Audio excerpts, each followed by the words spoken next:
Hello, people of New World. Happy Monday. It's me, Lemoni. Today, I've got a little backline assassin build for you. This is one that's going to take over the backline dive scene, can be played frontline depending on your con split, and no matter what, you're going to have tons of damage output, survivability, and you will ultimately just be a terror to everyone with how much CC you have and how much lockdown potential there is. Okay, the abilities we'll be using are one, Relentless Rush, and this is going to be a slow, a root, a high damage, and ultimately it is your escape from CC when you combo it with the perk. This is just fantastic for chasing targets down and doing AoE burst. We're then going to be using Skyward Slash. This is going to apply a rend, either a 2 or a 3 stack if you're already in onslaught stance, and it is just very easy to hit, and it does a ton of damage. It is great for assassinating targets like healers and getting some anti-heal on them as well. And then the last one we'll be using is Steadfast Strike. And this is a little bit of an interesting one. It's a little tougher to use, but if you hit it, it is perfect. It lunges, it also pulls targets, and this is how you're going to set up kills. Anybody that tries to run away from you, or if you're trying to engage on them, it's just great, and you can get some stam back and a little bit of healing with this setup. All right, so your secondary is going to be a hatchet, and you're going to use this for its utility and mobility. It'll be used for cheat death, CCing targets, mobility, healing, and freeing yourself from CC like stuns, roots, slows, whatever, and what have you. Overall, it's going to be your main piece in your toolkit for helping you with a chase and locking somebody down. Feral Rush can be used when somebody runs away. It's just a free route.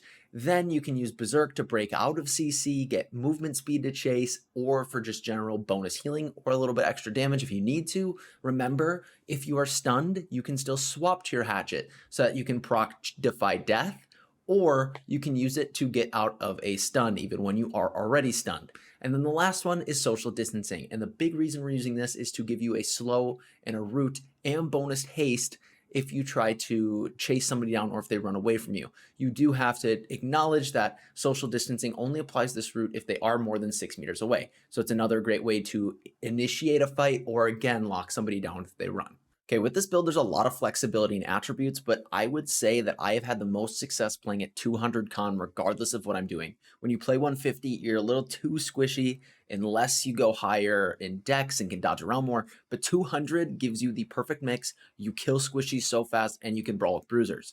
So personally, I feel that playing the 200 con, 50 dex, 250 strength is fantastic because almost everything you have gives you grit. Now, what I will say is if you do have just a full 300, 200 set, that will function perfectly, especially if you can get thwarting strikes on your weapon. I don't have a thwarting strikes good greatsword setup, so I didn't opt for that. But again, your heavy attacks have grit, all of your abilities have grit. So regardless, you don't have to push 300 strength to get thwarting strikes to really do something. Instead, it'll do something regardless, it just won't really affect your light attacks. What I will say though is there is a lot of flexibility. If you'd like to go to 300 strength and just always get grit, I think that's a solid option. Again, granted you have thwarting strikes on your weapon, it'll make it even better. I just don't, but if you go for the 150 dex, you then get discounted rolls, which make you very, very mobile and very, very schizo if you like that kind of build. So you could do that and split with your strength a little bit lower.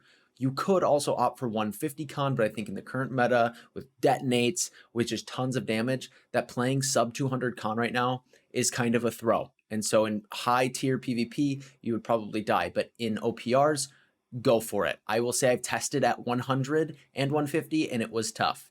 So this is my optimal recommended split is the 250, 200, and then the rest in dex. Again, I'm not in a 625 set, but I'm getting there. Okay, so for gearing, in general, the only perk that is a complete necessity is Relentless Freedom. This is going to let you get out of roots and slows with your Greatsword now and not just your Hatchet. So it gives you some nice CC removal ability. Other than that, we're going to be looking at typical bruiser perks, Refreshing, Resil, Shirking Fort, Ellie Aversion, and if you want to, you could potentially go into Refreshing Ward, but what I will say is I like to play this in light if I'm diving backlines. If you'd like to play more of a bruiser build with it, then you'd go into medium and you could start getting some Refreshing Ward in there to help with the frontline bruiser meta. You could also get some empowering breaker in there if that's just the way that your gear rolls. For gems and melee gear, it's always important to have some slash protection. Again, this isn't super optimized. So I would say maybe about the 15%-ish for slash, because you're going to be dealing with great swords, great axes, and hatchets in the front line. But the really important thing is getting that thrust protection. So again, sitting somewhere between 15 to 20% thrust because of the muskets, bows, everything that's out there in PvP, and the rest sits at about like 10-ish or as close as you can to 10. This is my split right now, not optimized to remind you, but I'm at 17 thrust, 12 slash, 12 strike, and then 5 for all my magics.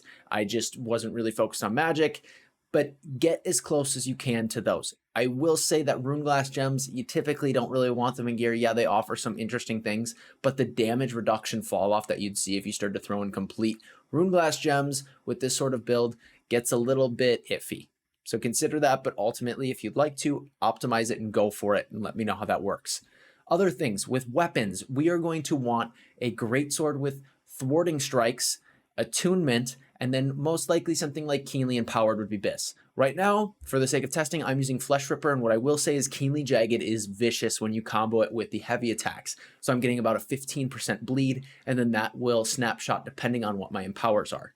Keep that in mind because I got plenty of kills with just my bleeds. I went for plagued crits because I have a lot of anti-heal with this build when you start to combo it with Skyward Slash. So consider that, but really we're looking for thwarting strikes, attunement, and then something like Keely Empowered.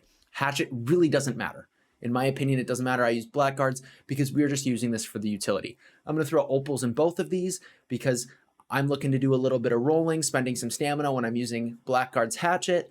But with the greatsword, you spend stamina whenever you heavy attack when you're in onslaught. So an opal just makes sense for more damage synergy. For your heart rune, I do have stone form on because that's the one I have maxed out with my healing set. What I will say is I should have been running detonate, and this would definitely be BIS because look at how much damage it does. Even if just baseline 100% heart rune damage, that's a free 3.6k hit, and then I believe it can crit, but we can optimize that by upgrading it. Running in with detonate as any kind of assassin or bruiser right now is the meta. My other gear, I'll scroll through quick. Shirking Fort Relentless, Shirking Fort Refreshing Rezill, Physical Aversion Refreshing Shirking Fort Refreshing Rezill, Shirking Fort Refreshing.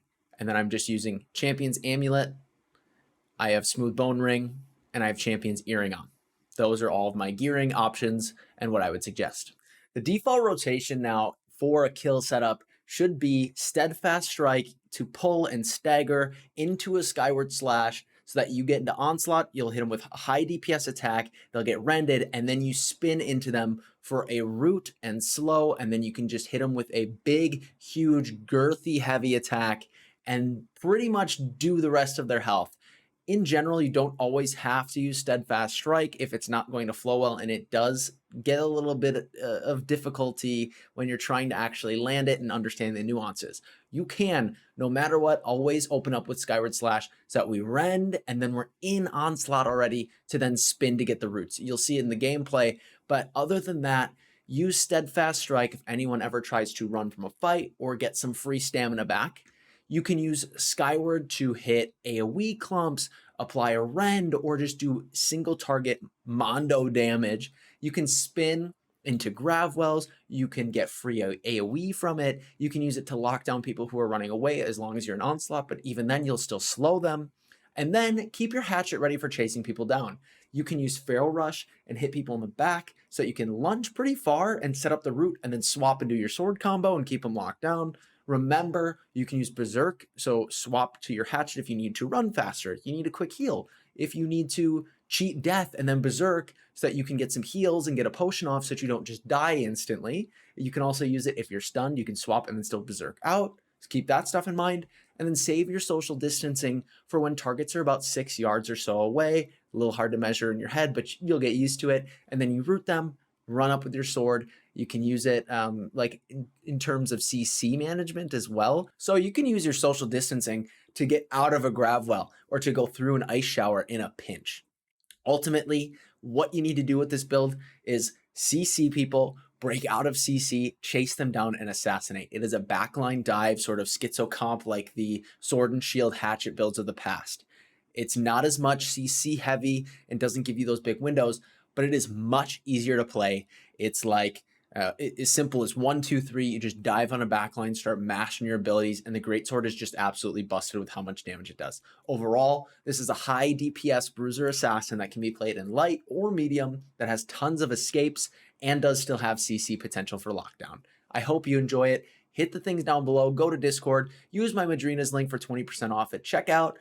Let me know, DM me at any time, follow the Twitch, and if you'd like to submit moments for our weekly highlights video that we're liking to do, please go ahead and do that. But as always, thank you for watching, thank you for listening, and thank you to every single one of you beautiful people for being you. Peace.